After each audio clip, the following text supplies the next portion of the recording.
Let's stop pretending morality is absolute. People love saying some things are just right or wrong, period. It sounds strong and principled, but the strength of thought is not the strength of logic. If morality were truly absolute, it would apply in the same way in every situation, across all time, cultures, and consequences. No exceptions, no context, and negotiations. So let's test it. Is killing wrong? Most people say yes, and that is absolute. No debate. Then what about self defense? War? What about protecting your child? If you say, well, that's different, congratulations, you just abandoned absolutes. The second context changes the judgment. Morality becomes conditional. Fine, let's try another one. Is lying wrong? Well, you probably say yes. So lying to protect someone from violence is wrong. Lying to hide refugees from genocide is wrong. If your answer shifts depending on the outcome, then morality is not absolute. It is now situational. And don't escape by saying, well, the rule is you can't cause harm.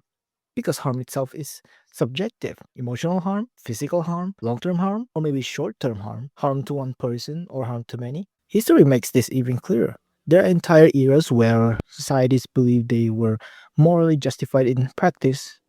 We now condemn without hesitation slavery, public executions, oppression of entire groups. At the time, many thought it was morally correct. Sometimes we even see this pattern happening in real time. People often say, come on, it can't be that bad. Then someone actually looks at the evidence. It's like people first started looking into the records connected to Jeffrey Epstein. Epstein, I don't know how to pronounce that. Jeffrey Epstein. Jeffrey Epstein.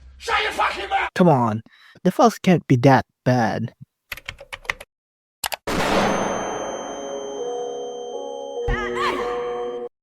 Oh my god.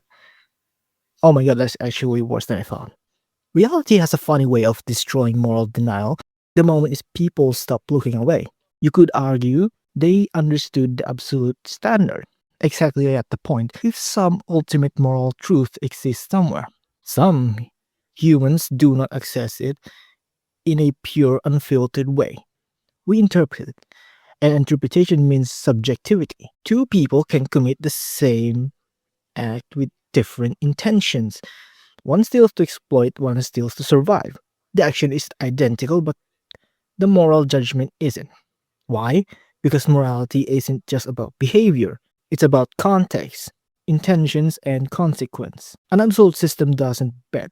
Human morality bends constantly. Now, here's where people panic. If morality isn't absolute, does that mean anything goes? Does that mean anything goes? No. It means morality is constructed, negotiated, and refined. It means societies build moral frameworks based on shared survival, empathy, and stability. But built systems are not cosmic constants. Absolutism is comforting because it removes responsibility. If the rules are fixed and unquestionable, you don't have to think, you just obey. But real moral life requires judgment. It requires weighing trade offs. It requires accepting that sometimes every option carries some degree of wrong. That's uncomfortable. So we cling to absolutes. But here's the truth. The moment context change the answer, morality stops being absolute, and context always changes.